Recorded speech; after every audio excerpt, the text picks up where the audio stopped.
أعوذ بالله من الشيطان الرجيم بسم الله الرحمن الرحيم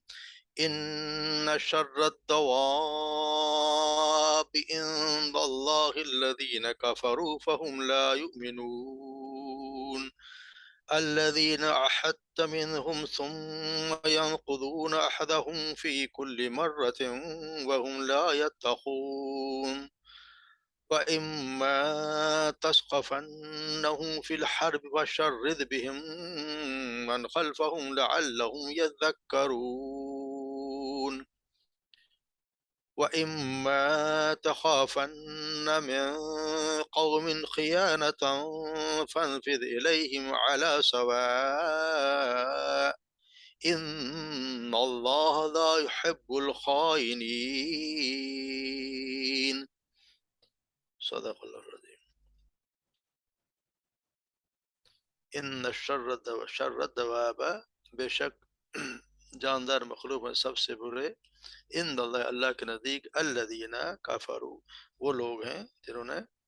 الذین کفروا فہم لا یؤمنون وہ لوگ جنہوں نے کفر کیا اور وہ ایمان نہیں لاتے الذین احدت منہم یہ وہ لوگ ہیں احدت جب آپ نے معاہدہ کے عہد کیا منہم ان سے ثم ینقضون پھر وہ توڑ دیتے ہیں اسے عہدہم اپنے عہد کو فی کل مرہ ہر بار ہر مرتبہ وہم لا یتقون اور وہ ڈرتے نہیں ہیں وَإِمَّا اور جب ثقفنہم جب تم پاؤ انہیں فی الحرب کسی جنگ میں فشرد بہم تو بھگا دو انہیں یا ان کا سے یعنی کہ پڑھائی کرو کہ بھاگ جائیں وہ شرد بھگا دو انہیں من خلفہم اور ان لوگوں کو جو ان کو پیچھے ہیں لعلہم یذکرون تاکہ وہ نصیحت حاصل کریں تاکہ وہ عبرت پکڑیں فَإِمَّا اور اگر تخافن وہ خیانت کریں من قوم کسی قوم سے خیانتاً کوئی خیانت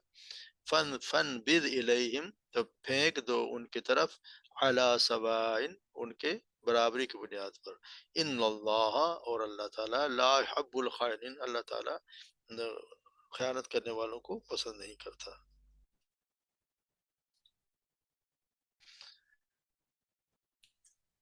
تو یہ جیسے ہم پڑھتے آ رہے ہیں اللہ تبارک و تعالیٰ یہاں ہمیں نصیحت کی جا رہی ہے جنگ کے بارے میں بھی اور ویسے ان کے بارے میں جو بتایا جا رہا ہے کہ یہودیوں کے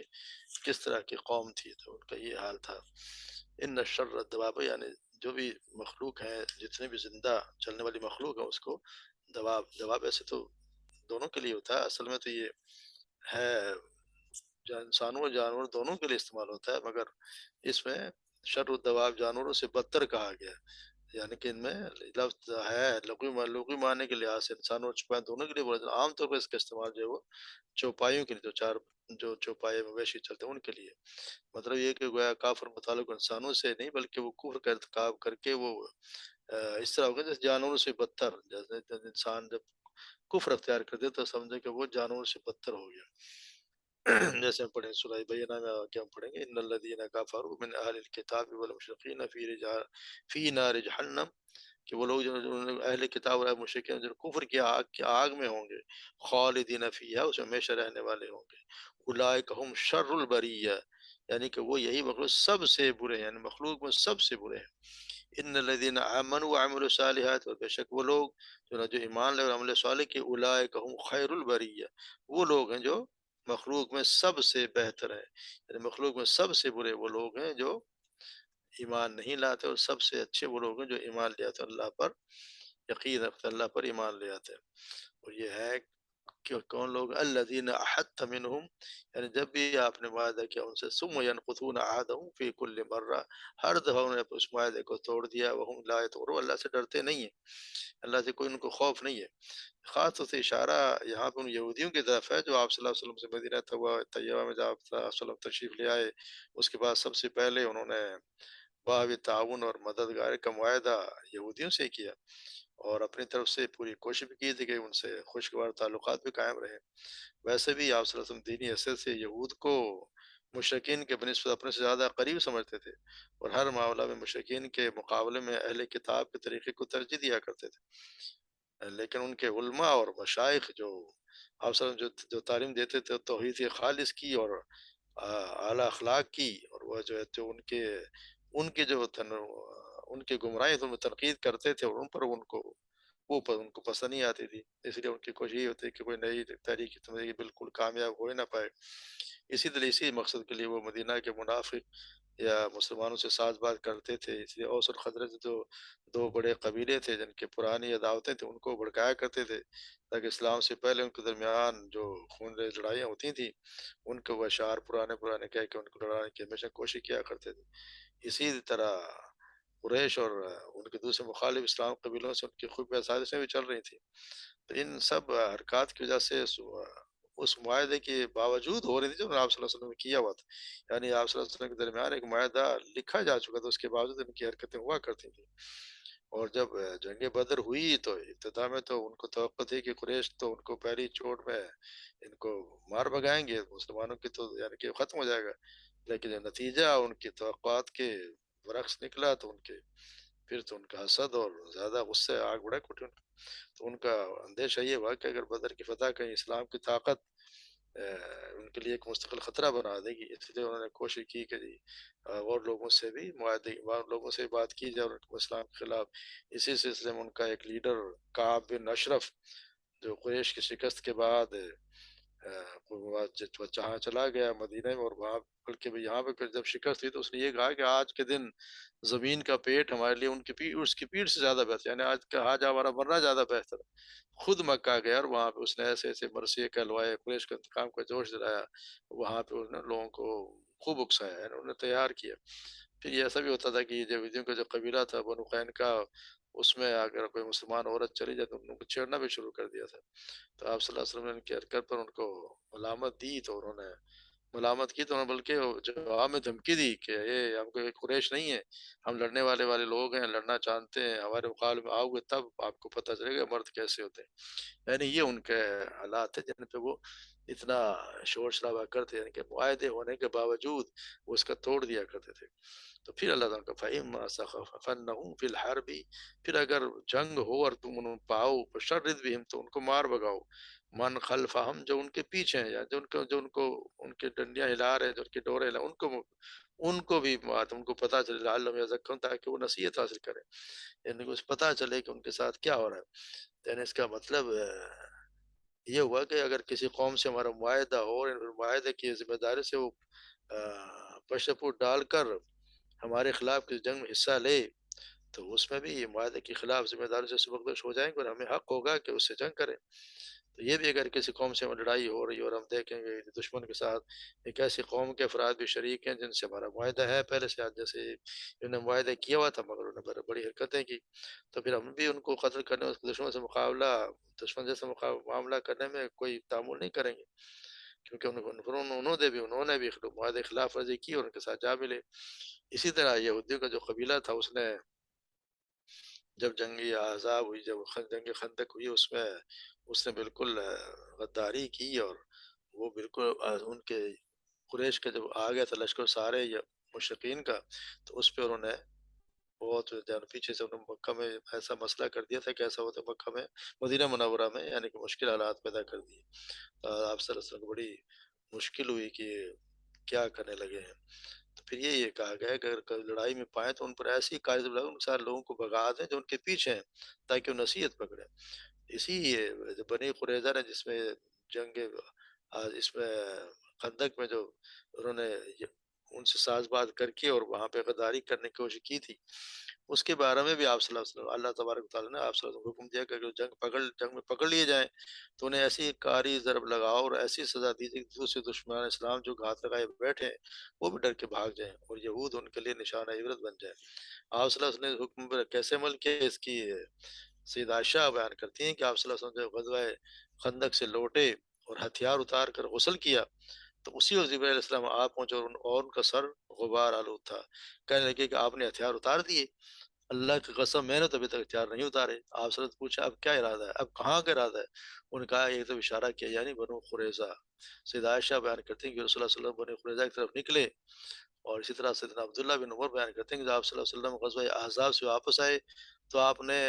منادی کرا دی، اعلان کرا دی کہ تم میں سے کوئی شخص بھی عصر کی نماز نہ پڑھے مگر بنو قریظہ کے محلے میں، یعنی جلدی وہاں پہ پہنچنا ہے۔ اور جب وہاں پہ ان کا محاصرہ کر لیا اور جب ان کی حالت ہو گئی کہ وہ انہوں نے ہتھیار ڈال دیے، پھر انہوں نے معاہدہ، انہوں نے کہا راضی ہو کہ اس بات پہ کہ سعد بن معاذ جو ہے وہ ہمارا فیصلہ کریں گے۔ سعد بن معاذ اس وقت بڑے زخمی حالت میں تھے، اور وہ مدینہ منورہ میں تھے، وہ بھی اس جنگ میں جنگ خندق زخمی ہو گئے۔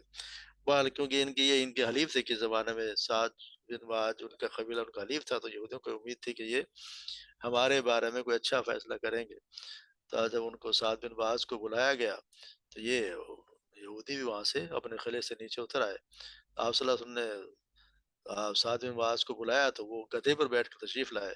جب وہ وہاں پہ قریب پہنچے تو آپ صلی اللہ علیہ وسلم انصار سے فرمایا اپنے سردار یا فرمایا اپنے بزرگ کو لو، یعنی ان کو اسے نیچے اتارو۔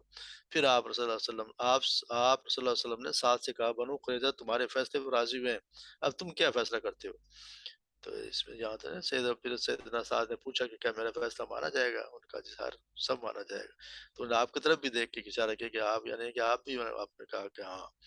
سیدنا سعد نے جواب دیا کہ جو کافر لڑائی میں ہے، لڑائی کے قابل ہیں، انہیں قتل کر دیا جائے اور ان کی اولاد اور عورتیں قید کر دی جائیں۔ آپ سے فرمایا تو نے وہی فیصلہ کیا جو اللہ کا حکم تھا، یعنی جتنے بھی بالغ مرد تھے ان کو سب کو قتل کیا گیا۔ تقریباً کہتے ہیں کہ جی کچھ 600 کے قریب تھے، ان کے وہ لوگ سب کو قتل کر دیا گیا، ان کی عورتوں کو غلام بنا لیا گیا، بچوں کو غلام بنا لیا گیا۔ تو یہ ان کے ساتھ ایسا ہوا ہے کہ اس لیے کہ انہوں نے یہ بے دہلی کی، اور ایسے وقت پہ جب کہ سارے مشرکین مدینہ منورہ پہ چڑھ دوڑے تھے، تو یہ بھی ان کے ساتھ شامل کر کے بالکل اسلام کا خاتمہ چاہ رہے تھے۔ ان کے ساتھ بھی اللہ تعالیٰ کرتے ایسا ان کو سبق سکھاؤ کہ پھر وہ ان کے پچھلے بھی، تاکہ جو پیچھے جو ان کی ڈوریں لا رہے ہیں مشرکین مکہ کو بھی اندازہ ہو جائے کہ ہمارے ساتھ کیا ہونے والا ہے۔ پھر یہاں فرمایا وَمَّا تَخَافَنَّ فِي قَوْمٍ اگر تمہیں ڈر ہو کسی قوم سے خیانت کا، فَانْبِذْ إِلَيْهِمْ عَلَىٰ سَوَاءٍ تو پھر آپ ان کے ساتھ معاہدے کو پھینک دے برابری کی بنیاد پر، ان کی برابری کی بنیاد پر ان کو پھینک دو، کیونکہ خیانت نہیں کرنی، اللہ لا يحب الخائنین، اللہ تبارک و تعالیٰ خائن کو پسند نہیں کرتے۔ تو اس کی روح سے مطلب ہے کہ ہمارے لیے جائز نہیں کہ اگر کسی شخص یا کسی گروہ یا کسی ملک سے ہمارا معاہدہ ہو اور ہمیں اس سے کہ طرز عمل سے کوئی شکایت ہو جائے، تو یہ عہد کی پابندی میں کوتاہی کہ وہ عہد کی پابندی کر نہیں رہا، یا ایسا اندیشہ پیدا ہو جائے کہ موقع پاتے ہمارے ساتھ غداری کر بیٹھے گا، تو ہم اپنی جگہ کوئی خود فیصلہ کر لیں کہ ہمارے اس کے زبان معاہدہ نہیں رہا، اور یہ قائق اس کے ساتھ اپنا طرز عمل بدل لیں، ایسا نہیں ہے۔ یعنی اس کا مطلب یہ ہے کہ ہمیں اس بات کا پابند کیا گیا جب ایسی صورتیں پیش آئے تو ہم کوئی مخالفانہ کارروائی کرنے سے پہلے دوسرا فریق اس کو صاف صاف بتا دیں کہ تمہارے دماغ میں کوئی معاہدہ باقی رہا نہیں ہے۔ اسی فرمان کو مطابق آپ صلی اللہ علیہ وسلم نے اسلام کے کوئی بین الاقوامی اصول بالکل مستقل اصول قرار دے دیا کہ جس کا کسی قوم سے معاہدہ ہو، اسے چاہیے کہ معاہدہ کی مدت ختم ہونے سے پہلے عہد کا بند نہ کھولے، یا نہیں تو اس کو عہد برابری کے ملحوظ رکھتے ہوئے اس کی طرف پھینک دے۔ تو یہ یعنی کہ آپ اس کو بتا دیں پہلے سے کہ تمہارا تورات کیا ہو رہا ہے۔ اسی طرح آپ صلی اللہ علیہ وسلم نے اور بھی زیادہ تمام معاملات عام اصول پر عام اصول آپ صلی اللہ علیہ وسلم نے قائم کر دیا کہ جو تم سے خیانت کرے تو اس سے خیانت نہ کر، ایسا بتا دے اس سے خیانت تم نے نہیں کرنی، اور کرتا بھی تو تم نے نہیں کرنی۔ تو اس کا یہ مطلب ہی نہیں کہ آپ لوگوں نے بالکل اس کو صرف کتابی، اس کا یہ آپ صلی اللہ علیہ وسلم نے یہ کر کے بھی دکھایا، اور صحابہ کرام نے اس پہ عمل کر کے بھی دکھایا کہ ایسا ہم جب آپ صلی اللہ علیہ وسلم نے فرما دیا تو اعلان، مقصد یہ کہ ہر حال میں آپ نے اگلے کو بتانا ہے۔ اس کی مثال بھی ایک واقعہ جیسے سلیم بن عامر بیان کرتے ہیں کہ سیدنا معاویہ رضی اللہ تعالیٰ سرزمین روم کی طرف کوچ کر رہے تھے، یعنی سرزمین روم کے والوں سے ان کا معاہدہ تھا، اور آپ جو ہے وہ سیدنا معاویہ ان کی طرف کوچ کرے، جبکہ آپ کے ان کے درمیان معاہدہ تھا، آپ چاہتے تھے کہ ان کے قریب پہنچ جائیں، اور جب معاہدے کی مدت ختم ہو تو اچانک ان پر حملہ کر دیں۔ تو انہوں نے دیکھا کہ بزرگ ایک سواری پر سوار اور کہہ رہے ہیں اللہ اکبر اللہ اکبر، وعدہ وفا کرنا ہے، بے وفائی نہیں کرنی، کیونکہ آپ صلی اللہ علیہ وسلم نے فرمایا جس کا کسی قوم کے ساتھ کوئی عہد ہو تو جب تک مدت گزر نہ جائے اس معاہدے کو ختم نہ کرے، اور نہ کوئی نیا معاہدہ کرے یہاں تک کہ اس وعدے کی مدت پوری ہو جائے، یا ان کا عہد برابری کی بنیاد پر انہیں کی طرف پھینک دے۔ سیدنا معاویہ رضی اللہ عنہ جب یہ حدیث پہنچی تو واپس آ گئے، اور حدیث بننے کا بیان کرنے والے بزرگ سیدنا عمر بن حفصہ تھے، یعنی کہ انہوں نے اپنی فوجیں ہٹا لی، ورنہ ان کا ارادہ یہ تھا کہ جیسے ہی معاہدہ ختم ہوگا وہ اچانک حملہ کر دیں، لیکن یہ منع کر دیا کہ اچانک حملہ کیا آپ کر نہیں سکتے جب تک کہ آپ کو ان کا معاہدے کی مدت ختم نہ ہو جائے، آپ ان کو صاف بتا نہ دیں کہ جی تمہارا کوئی معاہدہ ہے نہیں۔ اسی طرح البتہ یہ کہ اگر معاہدے کی خلاف ورزی دوسرے فریق کی طرف سے ہو جائے تو پھر ایسے اعلان کی ضرورت نہیں ہوتی، جب خود معاہدہ توڑ دے تو پھر آپ کو اس کی ضرورت نہیں ہے کہ پھر آپ اس کا اعلان جنگ سمجھ، کیونکہ اس نے جو حرکت کی ہے، بیداری کی ہے، وہ اعلان جنگ ہی سمجھا جائے گا۔ اس کی مثال اسی طرح جیسے وہ صلح حدیبیہ کے روح سے مسلمان اور کفار مکہ کے درمیان ایک معاہدہ امن ہوا تھا، جس کی میعاد ایک مقرر تھی۔ تو اس میں دو قبیلے تھے، بنو بکر جو تھے وہ مشرکین مکہ کے حلیف تھے، اور بنو خزاعہ مسلمانوں کے، یعنی ان کے ساتھ تھے۔ تو قریش مکہ نے بنو بکر کی حمایت کرتے ہوئے اعلانیہ بنو خزاعہ کی خوب پٹائی، ان کی جب جنگ ہوئی آپ بنو خزاعہ کی اور بنو بکر کی، تو قریش والوں نے بنو بکر کی حمایت کرتے ہوئے بنو خزاعہ کو کافی نقصان پہنچایا۔ تو بنو خزاعہ کے آدمی فریادی بن کر آپ صلی اللہ علیہ وسلم کے پاس مدینہ منورہ پہنچ گئے۔ عہد شکنی کا اعتراف قریش کو بھی تھا، کیونکہ اس کے بعد ابو سفیان تجدید عہد کے لیے مدینہ منورہ گئے، لیکن آپ اس کی درخواست آپ صلی اللہ علیہ وسلم نے رد کر دی، قبول نہیں کی، اور آخر کار یہی عہد شکنی ہوئی، پھر غداری پر آپ صلی اللہ علیہ وسلم بغیر بتائے مکہ پر چڑھائی کر فتح انہوں نے حاصل کی۔ یعنی مکہ جب حملہ ہوا تو ان کو بتایا نہیں گیا کہ ہمارے، کیونکہ انہوں نے بدعہدی کی تھی، معاہدہ انہوں نے توڑ دیا، جب معاہدہ انہوں نے توڑ دیا تو پھر ان پہ کوئی ذمہ داری عائد ہوتی نہیں ہے۔ تو ایک فریق دوسرا معاہدہ توڑ دے تو پھر آپ اس کو بغیر بتائے بھی آپ اس پہ حملہ کر سکتے ہیں، مگر یہ کہ جب تک وہ نہ توڑے تو پھر آپ کو یہ کوئی حق نہیں ہے کہ آپ خود بخود پہنچ جائیں۔ اللہ تبارک و تعالیٰ نے مسلمانوں کے لیے ایک بہت عمدہ مثال قائم کری ہے ہمیشہ ہمیشہ کے لیے، کہ کسی کے ساتھ معاہدہ ہو تو پورا اس کو نبھایا جائے۔ وما علینا الا البلاغ۔ اللہ تبارک و تعالیٰ ہمیں سمجھ عطا فرمائے۔ چلیں ایک حدیث پڑھ لیتے ہیں۔ سیدنا عبداللہ بن عباس رضی اللہ عنہ فرماتے ہیں کہ میں ایک روز آپ صلی اللہ علیہ وسلم کے پیچھے چل رہا تھا، تو آپ صلی اللہ علیہ وسلم نے مجھ سے مخاطب ہو کر فرمایا، اے لڑکے، میں تجھے چند باتیں سکھاتا ہوں۔ پہلی بات تو اللہ کا دھیان رکھ، وہ تیری حفاظت کرے گا۔ اللہ کا دھیان رکھ تو اسے تو اپنے آگے پائے گا۔ دوسرا، جب تو سوال کرے تو بس اللہ سے سوال کر، اور جب تو مدد چاہے تو صرف اللہ سے درخواست کر۔ تیسرا، اس کا یقین رکھ کہ اگر ساری امت اس مقصد کے لیے جمع ہو جائے تو تجھے کچھ نفع پہنچائے تو اس کے سوا تجھے کچھ یہ نفع نہیں پہنچا سکتی جو اللہ نے تیرے لیے لکھ دیا ہے۔ اور اگر ساری امت اس مقصد کے لیے جمع ہو جائے کہ تجھے کوئی ضرر یعنی جان نقصان پہنچائے، جانی یا مالی نقصان پہنچائے، تو اس کی سوا تجھے کچھ ضرر نہیں پہنچا سکتے جو اللہ نے تیرے لیے لکھ دیا ہے۔ پھر فرمایا کہ فیصلے لکھنے والے قلم اٹھا لیے گئے اور صحیفے سوکھ گئے، یعنی جو ہونا تھا لکھ دیا اور اب اس کے عدل بدل نہیں ہو سکتا۔ دوسری روایت میں کہ اس کے آگے بھی بتایا گیا ہے کہ آرام اور رات کے زمانے میں اللہ سے جان پہچان رکھ، یعنی اس کے برابر دعا اور عاجزی اختیار کرتا رہے، وہ تجھے سختی کے زمانے میں پہنچانے رکھے گا، پہچان رکھے گا۔ اگلی ہے کہ اس کے بعد کہ یقین کر کے جو مصیبت تجھ سے ٹل گئی وہ تجھے پہنچنے والی نہ تھی، اور جو مصیبت تجھ پر آ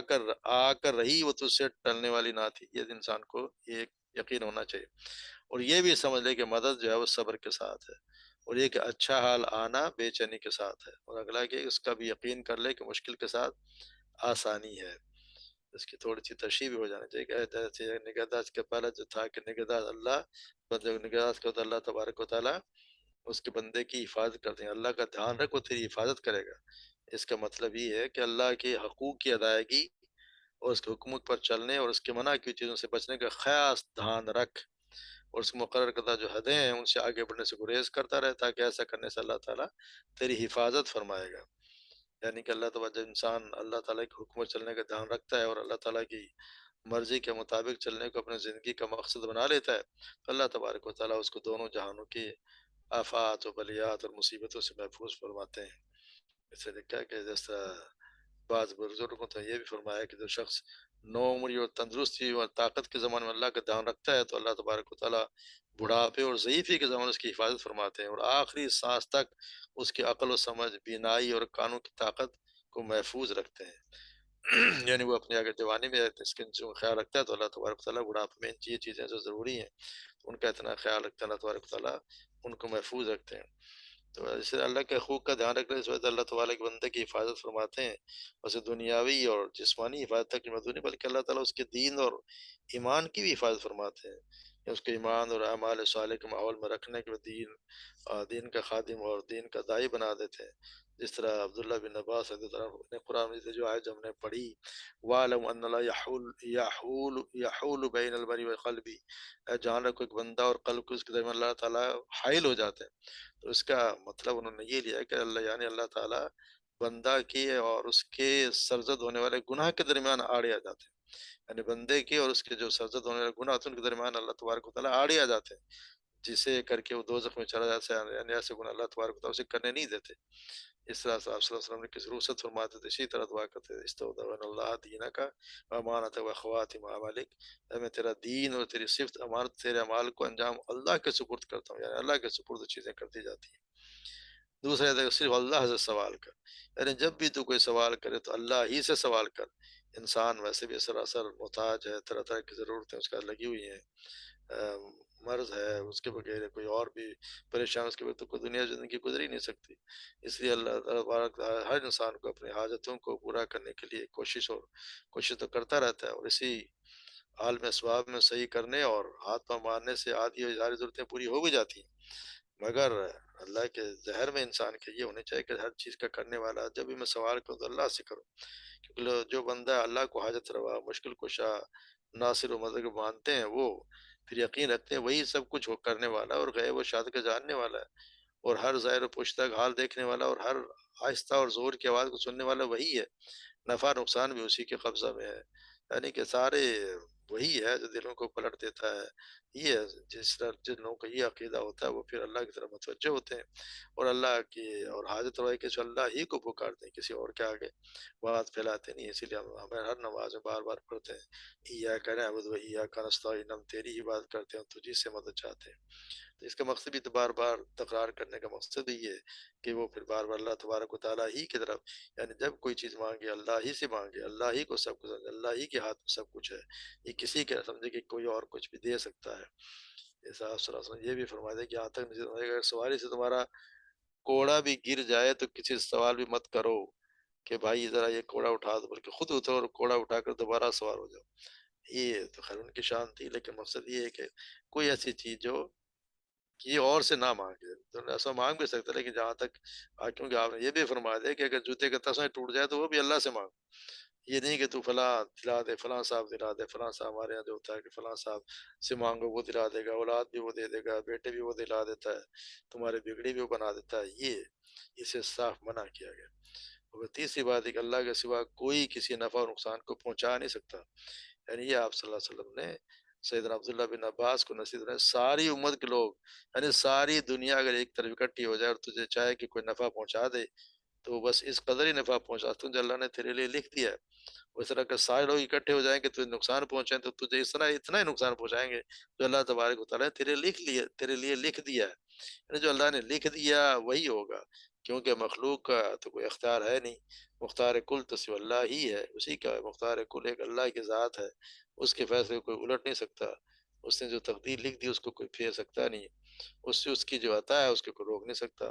اس کی جو بیجی مصیبت ہے اس کو کوئی ٹال نہیں سکتا، جو ہوگا وہی جو اسے لکھ دیا۔ لکھنے والے کہتے ہیں قلم اٹھا لیے گئے اور جن صحیفوں میں تقدیر لکھی گئی تھی وہ سوکھ چکے،